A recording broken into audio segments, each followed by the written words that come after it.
بے شک اللہ تمہارے سب اعمال سے واقف ہے، اور یہ قرآن ایسا نہیں کہ اللہ کے سوا کوئی اس کو اپنی طرف سے بنا لائے۔ ہاں یہ اللہ کا کلام ہے، جو کتابیں اس سے پہلے کی ہیں ان کی تصدیق کرتا ہے، اور انہی کتابوں کی اس میں تفصیل ہے۔ اس میں کچھ شک نہیں کہ یہ رب العالمین کی طرف سے نازل ہوا ہے۔ کیا یہ لوگ کہتے ہیں کہ پیغمبر نے اسے خود ہی گھڑ لیا ہے؟ کہہ دو کہ اگر سچے ہو تو تم بھی اس طرح کی ایک صورت بنا لاؤ، اور اللہ کے سوا جن کو تم بلا سکو بلا بھی لو۔ حقیقت یہ ہے کہ جس چیز کے علم پر یہ قابو نہیں پا سکے اس کو نادانی سے جھٹلا دیا، اور ابھی اس کی حقیقت ان پر کھلی ہی نہیں۔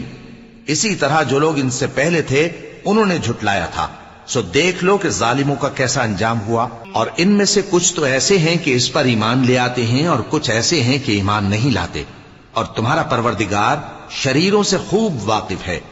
اور اگر یہ تمہاری تکذیب